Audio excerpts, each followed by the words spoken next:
Wow দোস্ত, cute তো ব্যাপারটা। তুই ওর জন্য আর্গু করছিস? আমি তোর রিয়াকশনটা দেখতে চাচ্ছিলাম। আধার নাক মুখ কুঁচকিয়ে তাকিয়ে থাকলো ওর দিকে। তটিনী ভাবুক স্বরে বলল। তোদের মধ্যে কিছু হয়েছে? কি হবে?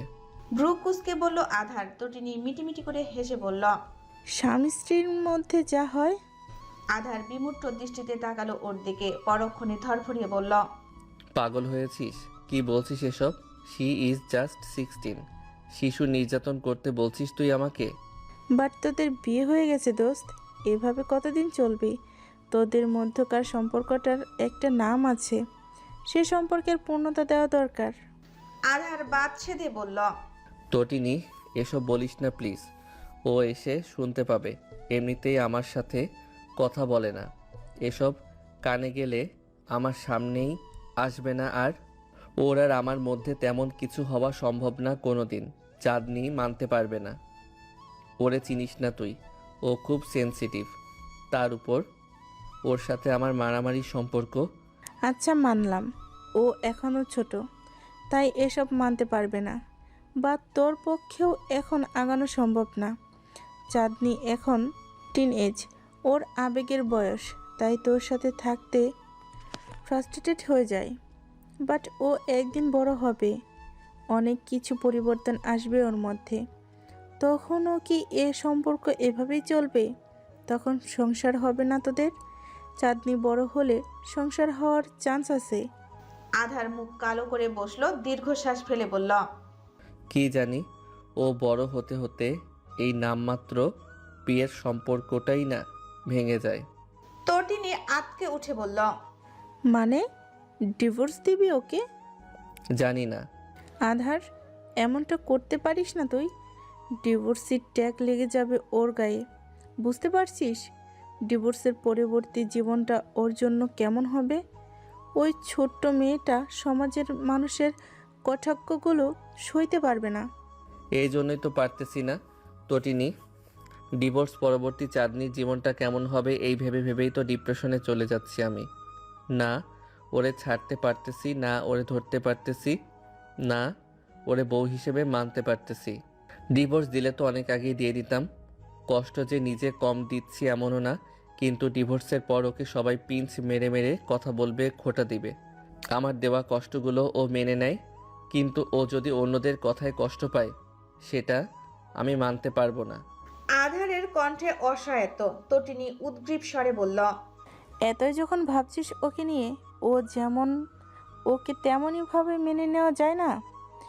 ভালোবাসা তোর রূপ গুণ দেখে হয় না, অত নিয়ম কানুন মেনেও হয় না। ভালোবাসা শুধু ভালোবাসতে জানে। আমি চাঁদকে অনেক ভালোবাসি রে তটিনী, বিশ্বাস কর। আমি ওকে অনেক ভালোবাসি। আমি চাই ও সারাটাক্ষণ হাসুক, হাসি খুশি থাকুক সব সময়। আমি ওর ভালো থাকাটা চাই, কিন্তু আমি ওরে বউ হিসেবে চাই না। কেন যেন মানতেই পারি না ওরে বউ হিসেবে। কেন মানতে পারিস না অন্ধকার? ও শ্যামলা তাই? আর কি কমতি আছে ওর মাঝে? চাঁদনি ভালো মেয়ে, ছোট, কিন্তু খুব বুঝদার।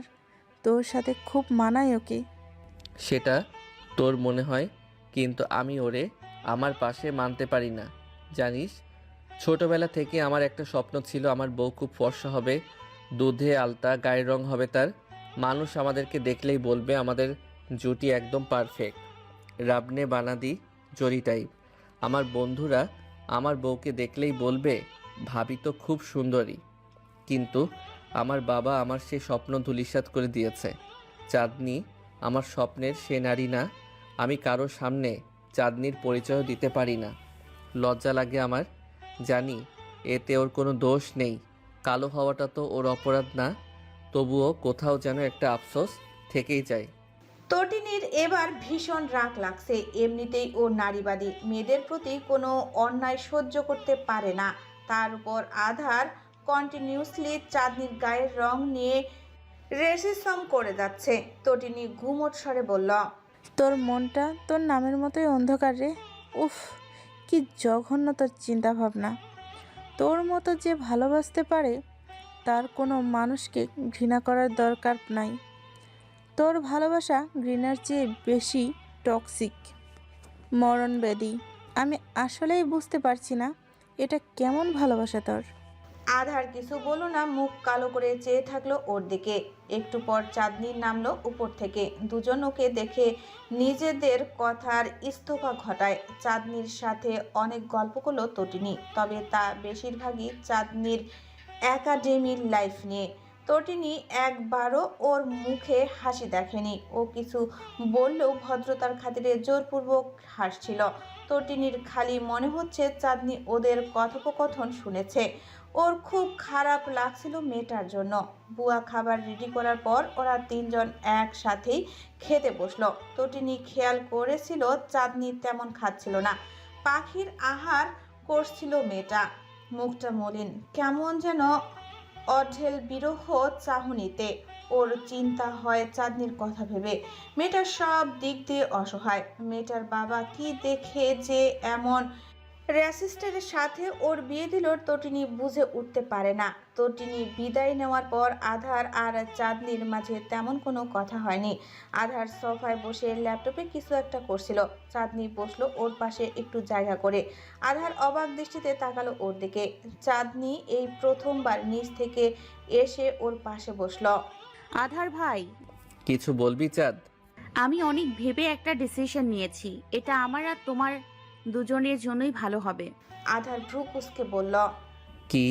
ভাবছি ফার্স্ট ইয়ার শেষ হলে কলেজ থেকে ট্রান্সফার হয়ে যাব। চট্টগ্রামের কোনো একটা কলেজে সেকেন্ড ইয়ারে অ্যাডমিশন নিয়ে নিব। কেন? এখানে পড়লে সমস্যা কি? তোর বয়স কত যে তুই এসব ডিসিশন নিচ্ছিস? আমি তোর গার্ডিয়ান আছি না? আমি থাকতে তুই ঠিক করবি কি করবি না করবি। চাঁদনি স্বাভাবিকভাবেই বলল, তুমি আমাকে নিয়ে ভীষণ লজ্জায় পড়ছো আধার ভাই। আমি তোমার লজ্জার কারণ আর হতে পারছি না। এর চেয়ে ভালো না আমি বাবাকে বলে চট্টগ্রামে চলে যাই। তোমার মাথা থেকে একটা বোঝা নামলো। আমাকেও আর 24 ঘন্টা নিজের পরিচয় নিয়ে সন্দিহান হতে হচ্ছে না। আমি তো মাঝে মাঝে বুঝতেই পারি না আমি এখানে কি পরিচয়ে আছি। তোমার সাথে আমার সম্পর্কটা কি? কেন আমি তোমার সাথে এসেছি, থাকছি? আমার দ্বারা আর সহ্য করা সম্ভব হচ্ছে না, বিশ্বাস করো। তোমার আমাকে নিয়ে এই লজ্জা আমি আর নিতে পারছি না। আধার হা করে তাকিয়ে থাকলো চাঁদনির দিকে। চাঁদনি নিষ্প্রাণ দৃষ্টিতে তাকিয়ে আছে। সে দৃষ্টির মানে ধরতে পারল না আধার। উদ্গ্রীন্ন স্বরে বলল, কি হয়েছে চাঁদ? কিছু হয়েছে তোর? এমন করছিস কেন? কাল পর্যন্ত ঠিক ছিলি, কেন চলে যেতে চাইছিস? চাঁদনি একটা প্রশ্নের উত্তর না দিয়ে বলল, আমাকে চট্টগ্রামে রেখে আসো প্লিজ। বিশ্বাস করো আমি এখানে থাকলে মরে যাব। গ্রামে গিয়ে আমি বাবা বড় বাবাকে বোঝাবো যে সম্পর্কে কোনো প্রাণ নেই সে সম্পর্ক বয়ে বেড়ানো আমার পক্ষে সম্ভব না। সংসার তো আমরা করব, ওরা না। কোনো কিছু চাপিয়ে দিলেই তো হয়ে যায় না। আমাদের ডিভোর্সটা হয়ে যাওয়াই ভালো। তোমাকে টেনশন করতে হবে না আমাকে নিয়ে। এমনিতেই মানুষ আমাকে অনেক কথা শোনায়। ডিভোর্সি কথাটাও না হয় শুনবো। ওরা আমার নিজের কেউ না, ওদের কথা গায়ে মাখবো না আমি। কিন্তু আমি তোমাকে নিজের কেউ ভাবি আধার ভাই। আমার কিভাবে যে কষ্ট হয় আমি তোমাকে বোঝাতে পারবো না। খুব জলে এখানটায়। নিজের বুকের উপর তর্জনী ঠেকিয়ে বলল চাঁদনি। আধার অস্থির হয়ে ধরল ওর হাত দুটো। ওর সামনে মেঝেতে হাঁটু মুড়ে বসে বলল, আমরা বসে কথা বলি। এভাবে তো হুট করে তুই আমাকে ছেড়ে চলে যেতে পারিস না। চাঁদনি হাত সরিয়ে নিল নিজের। আধারের চোখে চোখ রেখে বলল, জানো আধার ভাই, হুমায়ুন আহমেদ স্যার নিজের উপন্যাসে কালো শ্যামলা মেয়েদের প্রশংসা করে মায়াবতী বলে আখ্যায়িত করেছেন। কিন্তু কালোর প্রশংসা শুধু উপন্যাসেই মানায়। বাস্তবে লেখক নিজেও সুন্দরের প্রেমে পড়েছেন। তোমার সুন্দর জীবন সঙ্গী চাওয়াটা পাপ না। আমাকে মানতে না পারাটাও অপরাধ না। আমার কালো হয়ে জন্মানোটাই পাপ। এ পাপের প্রায়শ্চিত্ত আমাকে সারা জীবন ধরে করতে হবে। আমি সাফার করার জন্যই জন্মেছি, কিন্তু তোমাকে আমার সাথে সাফার করতে হবে না আধার ভাই। তোমার দায় নেই আমার এই ঘুনে খাওয়া আধ পোড়া জীবনটা বয়ে বেড়ানোর। তুমি আমাকে বোঝা মনে করো, আমার পরিচয় দিতে লজ্জা পাও, আমি তাতে কিচ্ছু মনে করি না। নিয়তি মেনে নেওয়াই সবচেয়ে বুদ্ধিমানের কাজ। আমি তোমাকে মুক্তি দিতে চাই আধার ভাই। আমার কাজল রেখা থেকে চিরদিনের জন্য তোমাকে কলঙ্ক মুক্ত করতে চাই। ডিভোর্স দাও আধার ভাই, আমার ডিভোর্স চাই। এই মেনে নেয়া মানিয়ে নেয়ার সম্পর্ক আমি আর বয়ে বেড়াতে পারছি না। চাঁদনি গুমোট ছড়ে বলল, ওর কথা অস্বাভাবিক অথচ বসে আছে স্বাভাবিকভাবে। আধার আবার ওর হাত ধরতে গেল, চাঁদনি দিল না হাত ধরতে, একটু দূরে সরে বসলো, শক্ত গলায় বলল, দূরে বসে কথা বলো, কাছে আসবে না একদম। তোমার ছোঁয়া বিশ্রীভাবে লাগে আমার গায়ে, মনে করিয়ে দেয় যে আমি একটা কালির ড্রাম। এই বাড়িতে একটা কুকুরের যা দাম আছে, আমার সে দামটুকুও নেই। তুমি কুকুরের সাথে তুলনা করেছো আমাকে, বারবার আমাকে দয়া করে আমার, আবার পরক্ষণেই নিজের জঘন্য রূপ দেখিয়ে কি পাও তুমি? খুব শান্তি লাগে তোমার আমাকে নিচু করে কথা বলতে? আধার অসহায় শ্বাস ফেলল। চাঁদনি বুঝতে চাচ্ছে না ও এসব মন থেকে বলেনি, সব সময় যেভাবে বিষয়টা নিয়ে আফসোস করে সেভাবে বলে ফেলেছিল। চাঁদনি যে শুনে ফেলবে ও খেয়াল করেনি। আধার চাঁদনির কথা মানল না, ওর কাছে গিয়ে ওর হাঁটুর কাছে বসলো, অপ্রকৃতস্থভাবে চাঁদনির গাল ধরে বলল, আই প্রমিস আর কখনো কিচ্ছু বলবো না আমি তোকে। তোর যেভাবে মন চায় সেভাবে থাকবি। তোর পছন্দ না হলে আমি তোর আশেপাশেও আসবো না। প্লিজ আমার কথাটা শোন, আমাকে ছেড়ে যাস না। এই শহরে আমার কেউ নেই। তুই চলে গেলে আমি আবার একা হয়ে যাব। আমার এই একাকিত্ব একটু ভালো লাগে না। চাঁদনি হাত ছাড়াতে চাইলো আধারের, পারল না। ও কখনোই আধারের সাথে জিততে পারে না। ছেলেটা যা মনে চায় তাই করে ওর সাথে, সব কিছু চাঁদনির উপর চাপিয়ে দেয়, নিজের মন মর্জি করে, আবার অপমান করে, নিজেই দূরে সরিয়ে দেয়, নিজেই কাছে আসে। ও কি খেলনা নাকি?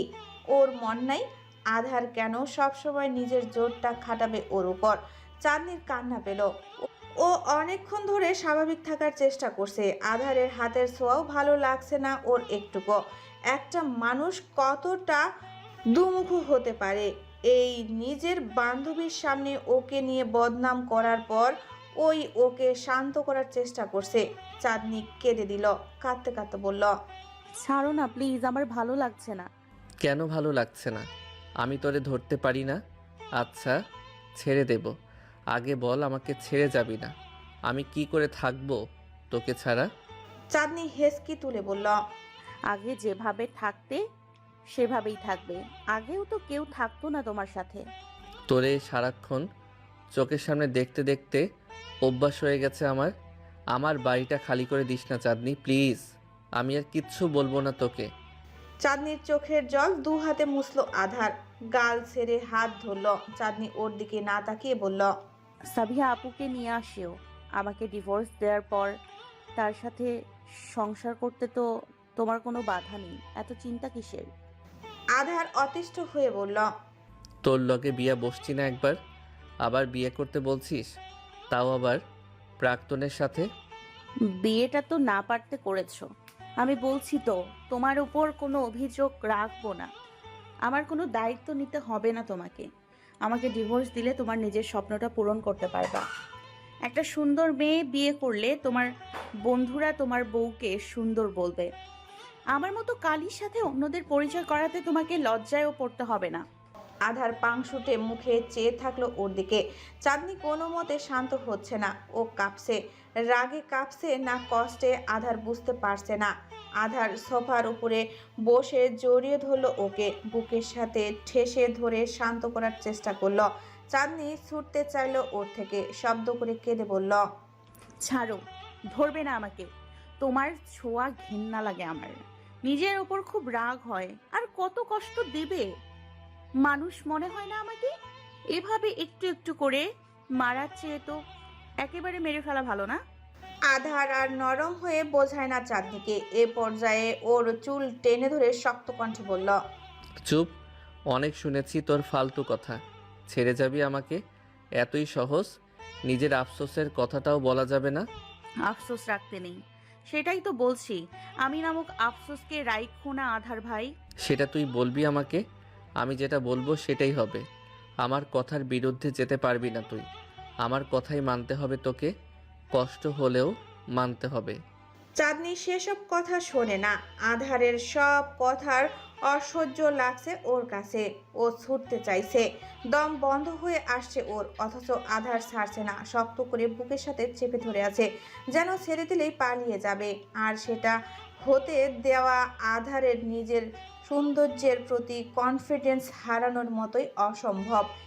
রেহানের বাড়ি ঢাকা উত্তরায়, সিটি কলেজ থেকে বেশ অনেকটা দূরে। প্রতিদিন ক্লাস অ্যাটেন্ড করতে গিয়েও ভীষণ টায়ার্ড হয়ে যায়, খুব ধকল যায় ওর উপর। বাড়ির গাড়ি নিয়ে যায় ও সব সময়। বিশাল এরিয়া জুড়ে ডুপ্লেক্স বাড়ি, বাড়ির সামনে সরু রাস্তা, তার দুপাশে ফুলের বাগান। ওর শৌখিন বাপের সখ্যতার শেষ নেই। তার উপর বাপের যে অঢেল টাকা পয়সা আছে তা বাড়ির বাইরে থেকে দেখলেই বোঝা যায়। ওর গাড়িটা যখন গেট পেরিয়ে ঢুকলো তখন বেশ কিছু বডিগার্ড ছেলেপেলে দাঁড়িয়েছিল উদ্যানে। ওদের বাড়ির সামনে সারাক্ষণই ছেলেপেলের আসর থাকবে, সব সময়ই থাকে এরা। কিন্তু আজ সংখ্যাটা একটু বেশি। আজ কি কোনো রাজনৈতিক সম্মেলন আছে? আজ অন্য দিনের তুলনায় মানুষজন এত বেশি কেন? রেহান ভাবনায় পড়ল। রেহানের মন আজ বিশেষ একটা ভালো নেই। ওর খুব মনে পড়ছে একজনের কথা। আজ বেশ কয়েকটা রাজনৈতিক মিছিল দেখেছে ও। সাদা পাঞ্জাবি পরা নেতাদেরকে দেখলেই ওর একটা গম্ভীর ছেলের কথা খুব মনে পড়ে। রেহান বেল বাজিয়ে অপেক্ষা করলো, মুহূর্তেই সাবিহা দরজা খুলল। রেহান হাসে ওর দিকে তাকিয়ে। সাবিহা সরে দাঁড়িয়ে জায়গা করে দিল। রেহান ঘরে ঢুকলো। সার্ভেন্টরা সবাই আসবাবপত্র ঝাড়ছে। রেহান ভ্রু কুঁচকে তাকালো, সাবিহার দিকে তাকিয়ে শোধালো, আজ কি স্পেশাল কিছু আছে আপু? বাইরেও অনেক মানুষজন দেখলাম, কেউ কি এসেছে? সাবিহা হাসি মুখে বলল, তোর জন্য একটা গিফট আছে। কি গিফট? দাদু ভাই রুমে চল। রেহান ভ্রু কুঁচকে তাকালো, প্রশ্ন না করে বলল, ব্যাগ রেখে আসি। আগে তোকে গিফট দেই। সাবিহার সামনে হাঁটে। রেহান ব্যাগ কাঁধে নিয়ে ওর পিছু পিছু যায়। রুমের সামনে থামতেই সাবিহা কক্ষে উকি দিয়ে বলল, ভাইয়া দেখো কে এসেছে তোমার সাথে দেখা করতে। রেহান ভেতরে ঢুকলো। ওর দাদু ভাই রায়হান এহসান অনেকগুলো বছর ধরে শয্যাশায়ী, বিছানা থেকে উঠতে পারে না। তার হাত দুটো আঁকড়ে ধরে রাত বসে আছে তার পাশে, হাসি মুখে কথা বলছে। রেহানকে চোখে পড়তেই প্রশস্ত হেসে ডাকলো ওকে। রেহান ঠোঁট কামড়ে চাইলো তার দিকে, পরক্ষণেই দৌড়ে গিয়ে জাপটে জড়িয়ে ধরে তাকে উৎফুল্ল কণ্ঠে ডাকলো। ভাইয়া তুমি? রাত ওর পিঠে হাত রেখে বলল, আমার বাচ্চা কেমন আছিস তুই? রেহান উত্তর না দিয়ে একাধারে আওড়ালো, আই মিস ইউ ভাইয়া, I miss you so much. I miss you too. Rehan সোজা হয়ে দাঁড়ালো, অবাক কণ্ঠে বলল, আমি ভুল দেখছি না তো? তুমি এসেছো, তাও এই বাড়িতে? তুমি তো এখানে আসো না ভাইয়া। কেন আসতে পারেনি তোদের বাড়িতে? বাড়ি তো শুধু আমাদের না, তোমারও। রাত হাসলো। রেহান উৎফুল্ল চিত্তে গিয়ে বসলো ওর কাছে। রায়হান এহসান হাসছেন ওদের দিকে তাকিয়ে। কতদিন পর যে তিন ভাই বোন একসাথে হয়েছে তার হিসেব নেই। এই দৃশ্য কতদিন ধরে দেখে না তিনি। সাবিহা দাঁড়িয়েছিল। রাত ওর দিকে তাকিয়ে বলল, দাঁড়িয়ে আছিস কেন, বস। তোমার কপি ক্যাট চলে এসেছে ভাইয়া। আমার তো আর কথা বলার চান্স নেই, সেই কথা বলে বলে তোমার কানের অবস্থা খারাপ করে দিবে। রেহান মিছিমিছি রাগ করলো। এই মেয়েটা সবসময় ওকে রাতের কপি ক্যাট বলে। তার অবশ্য কারণও আছে। রেহান সবসময় খুব করে চেষ্টা করে রাতের বিহেভিয়ারগুলো কপি করতে। ওর পার্সোনালিটি, ওর কথা বলার স্টাইল, হাঁটার স্টাইল, বসার ধরন, গমরা মুখের মাঝে মাঝে মুস্কি মুস্কি হাসি, এমনকি খাবার ধরনটা পর্যন্ত কপি করা থেকে বাদ দেওয়া হয় না। অন্যরা তো আর জানে না মানুষটা যে ওর কতটা পছন্দের। ওর খারাপ লাগে না ওকে কপি ক্যাট বললে, আরও ভালো লাগে। মনে পড়ে ওর একটা ভাই আছে যে ওদের সাথে থাকে না, বছরে মাসে একবার কথাও বলে না, খোঁজ নেয় না। কিন্তু রেহানের খুব মনে পড়ে তার কথা, তবুও সে রাগার চেষ্টা করে তার মতো। কিন্তু রেহান এখনও তার রেগে যাওয়ার ধরনটা কপি করতে পারেনি। রাতের একটা চিল্লানি ধমকে ওদের বাড়ির সবাই সোজা হয়ে যায়। সেখানে ও চিল্লালে ওর পিঠের উপর ধুমধাম পড়বে, তার উপর রাতের মতো ভংচুর করতে চাওয়াটা তো বিলাসিতা। রেহান রাতের দিকে তাকিয়ে বলল, কখন এসেছো ভাইয়া? মাত্রই এসেই দাদুভাইকে দেখতে এসছে। বললে না তো আসবে যে। আমি তো আর কলেজেই যেতাম না। রাত ভাবুক স্বরে বলল। তোকে সারপ্রাইজ দিতে চেয়েছে।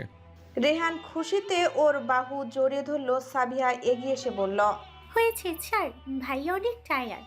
আসো, ঠান্ডা কিছু খাওয়াই তোমাকে। জানো, তুমি আসবে শুনে আমি তোমার জন্য ডাবের পুডিং বানিয়েছি। রাত ওর গাল টেনে দিয়ে বলল, বাহ, আমার অকর্মা বোনটা রান্নাও শিখেছে তাহলে। একদম অকর্মা বলবা না, এখন সব রান্না টুকটাক শেখার চেষ্টা করছি আমি। ইউটিউব দেখে দেখে সব রেসিপি ট্রাই করছি। রাত উঠে দাঁড়িয়ে এক হাতে জড়িয়ে ধরল ওকে, বলল। চল তাহলে আজ তো রেসিপি ট্রাই করি। রেহান মুখ কালো করে বলল, আমার জন্য বানাওনি আপু? আমিও তো বাইরে থেকে এসেছি, অনেক গরম বাইরে। কই তুমি আমার জন্য তো বানাও না? তুই তো সারাক্ষণই আমার সামনে থাকিস, ভাইয়াকে তো চোখের সামনে দেখাও দেখতে পাই না একটু। তুই আর ভাইয়া সেম হলি? রেহান ঠোঁট উল্টালো। রাত ওর হাত টান দিয়ে দাঁড় করিয়ে বলল, মন খারাপ করে না, তোর জন্য বানিয়েছে। আর না বানালে আমার থেকে ভাগ করে দেব, ঠিক আছে? রেহান প্রফুল্ল চিত্তে মাথা ঝাঁকায়। সাবিহা রাতের জন্য শুধু ডাবের পুডিং বানায়নি, সকাল থেকে দুপুর পর্যন্ত খাটাখাটনি করে অনেক ডিশ বানিয়েছে। Chocolate milkshake, white sauce pasta, stock, গলদা চিংড়ি, 2-3 রকম ফলের জুস, দেশি বিদেশি মিলিয়ে অনেকগুলো রান্নায় সে করেছে। রাত সবগুলো টেস্ট করছে। এত আহামরি না হলেও মোটামুটি হয়েছে। যেহেতু এটা সাবিহার প্রথম রান্না, তবুও রাত বোনের প্রশংসায় পঞ্চমুখ। এমনভাবে কমপ্লিমেন্ট দিচ্ছে যেন এর চেয়ে সুস্বাদু রান্না সে এর আগে কখনো খায়নি। রাত আর রেহান খাচ্ছিল টেবিলে বসে। সাবিয়া এটা ওটা বেড়ে দিচ্ছে ওদেরকে। রাত বসতে বললেও বসছে না ও ওদের সাথে। খাওয়া দাওয়ার পাট চুকিয়ে ওরা তিনজন এসে ড্রয়িং রুমে বসলো। সাবিয়া আর রেহান একের পর এক কাহিনী বলে যাচ্ছে ওকে। ওদের কথাই শেষ হচ্ছে না। রাত বাইরে যেমনই হোক ওদের দুজনের সাথে খুব ফ্রি। সে মনোযোগ দিয়ে শুনছে ওদের কথা। কথায় কথায় রাত সাবিহার উদ্দেশ্যে জিজ্ঞাসা করল, তোর না একটা বয়ফ্রেন্ড ছিল সাবু, সে কোথায়? সাবিহার মুখের হাসি মিলিয়ে যায়। মুখ কালো করে বলল ও, আর বয়ফ্রেন্ড কবে মারা দিয়ে চলে গেছে। বোনের খোঁজ নাও তুমি। রেহান একটু হা হুতাশ করলো বোনের কষ্টে। সাবিহা এমনিতে এসব কথা বলে না ওকে, তবে বড় ভাইয়ের দৌলতে এসব শুনতে পাচ্ছে ও। এসব প্রেমের কাহিনী শুনতে বেশ লাগে ওর, তা যতই বোনের হোক না কেন। রাত ঠোঁট টিপে হাসি আটকে বলল, বলেছিলাম না তোকে, বড় ভাইয়ের কথা না শুনলে এই হয়। কতবার বলেছিলাম, ভেবে চিনতে বাবারা। না, তোমারটা একদম টুরু লাভ। বিশ্বাস কর, এই দুনিয়ায় ভালোবাসা বলতে কিছু নেই, সব অভিনয়, স্ক্যাম। একসময় সবাই ছেড়ে চলে যায়, একা বানিয়ে দিয়ে যায় আমাদেরকে। মাঝ রাস্তা পর্যন্ত নিয়ে গিয়ে হাতটা ছেড়ে দেয়। আমরা উদ্ভ্রান্তের মতো রাস্তা খুঁজতে থাকি। যে রাস্তাটা একটা মানুষের সাথে বাড়ি দিয়েছে, সে রাস্তা দিয়ে একা ফিরতে আমাদের খুব কষ্ট হয়। মাঝে মাঝে ফিরতে পারি, মাঝে মাঝে একা ফিরে আমাদের পক্ষে সম্ভব হয় না।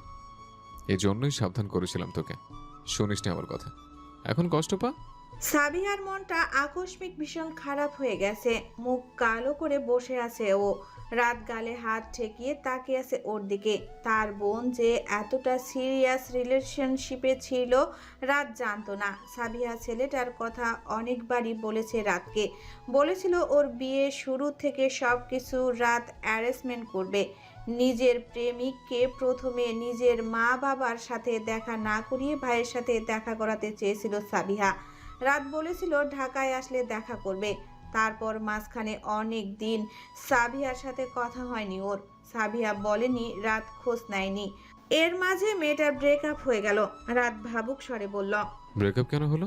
সাবিহা টলমলে দৃষ্টিতে তাকালো রাতের দিকে, ভাঙ্গা গলায় বলল, মাসখানেক আগে বাবা মার মধ্যে অনেক ঝামেলা হয়, সব সময় হয়, এটা নতুন কিছু না। কিন্তু বাবা বলেছিল আম্মুকে এসে চট্টগ্রাম যাবে।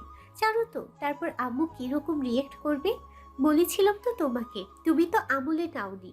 বাড়ির কোনো খবরই তো রাখো না তুমি। আমি অনেক ডিপ্রেস ছিলাম। আমি শুধু ওর থেকে একটু সেপারেশন চেয়েছিলাম ভাইয়া, কারণ তখন আমার আম্মুকে সামলাতে হচ্ছিল। বাড়ির মধ্যে প্রতিদিন একটা না একটা ঝামেলা হচ্ছিল।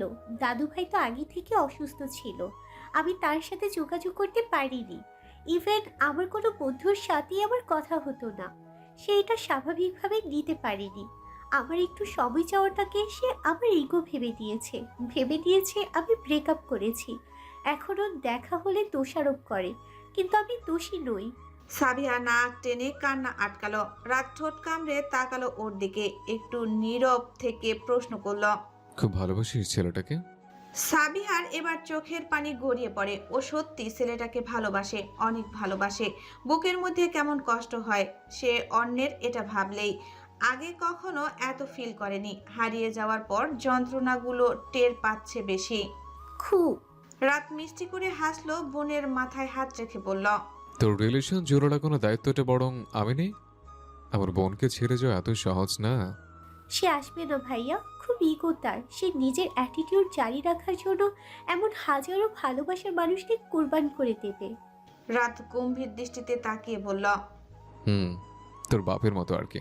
সাবিহা হক চকিয়ে তাকালো। রাত কথা কাটিয়ে সাবিহাকে প্রমিস করে বলল, না আসলে তুলে আনবো। আমিও দেখবো বদমাসের কত ইগো। আমার বোনের ভালোবাসাকে হেলাই ফেলবে। ও তোকে বিয়ে করবে। মানুষের অ্যারেঞ্জ ম্যারেজ হয়, লাভ ম্যারেজ হয়, তোদের ফোর্স ম্যারেজ হবে। বদমাস বলো না ওকে। তোর খারাপ লাগলে বলবো না? তাকে যদি তুলেও আনো, সে তো মন থেকে আমাকে বিয়ে করবে না, ভালোবাসবে না। জোর করে সংসার করা যায়? তুই কি চাস সেটা বল। আমি তাকে চাই।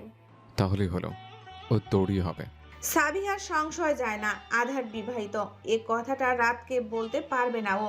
রাত আর একটা শব্দও না শুনে কানের নিচে ঠাটিয়ে চটকানা দিবে ওকে।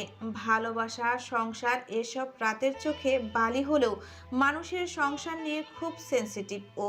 সংসার ভাঙ্গা একদম পছন্দ করে না। যদি জানতে পারে তার নিজের বোন বিবাহিত একটা ছেলেকে নিয়ে হাপিত্তিস করছে, তাহলে যে রাত কি করবে ওর সাথে ভাবতেই সাবিহার শির দ্বারা বেয়ে শীতল স্রোত বয়ে গেল। কিন্তু তবু সাবিহা জানে আধার এ বিয়েতে খুশি না। বাবার চাপে পড়ে এ বিয়েটা করেছে ও। সারাক্ষণই নিজের শ্যামলা বউকে নিয়ে আফসোস করতে থাকে। ওদের সামনেও অনেকবার করে ফেলেছে। সাবিহার চেয়ে বেশি ওকে কে চেনে? তেমনি সাবিহা নিজের ভাইকেও কম চেনে না। সাবিহা এটা বলা মাত্রই রাতের মনে আসবে সাবিহা নিজের মায়ের মতো হয়েছে। ওর মা যেভাবে রাতের মায়ের সংসার ভেঙে দিয়েছে, সেভাবে সাবিহা আরেকটা মেয়ের সংসার ভেঙে দিতে চায়। কিন্তু ও আরেকজনের সংসার ভাঙতে চায় না, আবার আধারকে ছাড়া থাকতেও পারছে না। কিন্তু সাবিহা নিজেকে প্রায়োরিটি দিবে, আবার ওর রাতের চোখেও খারাপ হতে পারবে না। সাবিহা কথাটা চেপে গেল, সংশয় নিয়ে ঢোক গিলে বলল, সত্যি বলছো তুমি? তোর ভাইয়া মিথ্যা বলে না। সাবিহা চোখ মুছল, রাতের বাহু জড়িয়ে ধরল খুশিতে। রেহান খুশিতে হাত তালি দিল। ইস, সাবিহার বিয়ে নিয়ে অনেক প্ল্যান ওর, অনেক। একটা মাত্র বোন ওর, কিভাবে যে আনন্দ করবে ও সব কিছু ভেবে রেখেছে। তার উপর রাত থাকবে সাবিহার বিয়েতে। ছেলেটা থাকে না ওদের সাথে। রোহানের খুব মন খারাপ হয়, কিন্তু সাবিহা আর রাতের কথা শুনে পুলকিত হলো ওর হৃদয়। সাবিহাপুর বিয়ে মানে সবাই একত্রিত হবে, ওদের ভাঙ্গা পরিবারটা আবার জোড়া লাগবে। রোহানের তর সয় না ওর বিয়ে খাওয়ার জন্য। তিনজন বসে এ কথা সে কথা বলছিল, তখনই সাদিক এহসান চৌকাঠ মারিয়ে ঢুকলেন। আজ তাড়াতাড়ি বাড়ি ফিরেছেন তিনি। বেশিরভাগ সময় তিনি রাতে বাড়ি ফিরেন, তবে আজ সব কাজ বাজ ফেলে চলে এসেছেন। তার একমাত্র কারণটা হলো রাত। সে আজ অনেকগুলো বছর পর এ বাড়িতে পা রেখেছে। রোহান এহসান অনেক দিন ধরেই রাতকে বাড়ি আসতে বলছিল। রাত নাকচ করেছিল বারংবার। সে এ বাড়িতে আসবে না মানে আসে না। এমনকি রাজনৈতিক কাজে ঢাকায় আসার পরও সে হোটেলে থাকতো। কয়েকদিন ধরে রোহান এহসানের শরীরটা ভীষণ খারাপ যাচ্ছে। এমনিতেই উনি অনেক বছর ধরে প্যারালাইসিসড, তার উপর বারংবার নাতিকে দেখতে চাচ্ছিল, তবুও রাত আসছিল না। শেষবার আর না পেরে বলল জীবিত অবস্থায় যাতে চোখের দেখা হলেও দেখে যায়। অনেক রিকোয়েস্টের পর অবশেষে রাত রাজি হয়েছে। কথাটা কালকেই জানিয়েছিল সে রোহান এহসানকে। সাদিক এহসান জানতেন না, জেনেছেন আজ সকালেই। তারপর থেকে ওনার মনটা ঠিক ছিল না। ছেলেকে এক পলক দেখার জন্য হৃদয়টা পড়েছিল বাড়িতে। শেষমেশ সব কাজ ফেলে চলে এসেছেন তিনি। সাদিক এহসান ঢুকতেই রেহান উৎফুল্ল হয়ে বলল। বাবা, হাসলেন তিনি। রেহান দৌড়ে আসলো তার কাছে, খুশিতে বাকবাকুম হয়ে বলল। ভাইয়া এসেছে। জেনেছি। রাত ওনাকে দেখেই মোবাইল নিয়ে বসলো। সাবিহা আর চোখে তাকালো ভাইয়ের দিকে, রাতের মুখভয় অনুভূতিহীন। সাবিহার খালি মনে হচ্ছে সাদিক এহসান কথা বলতে আসলেই রাত রেগে যাবে, তাই মিনমিন করে বলল।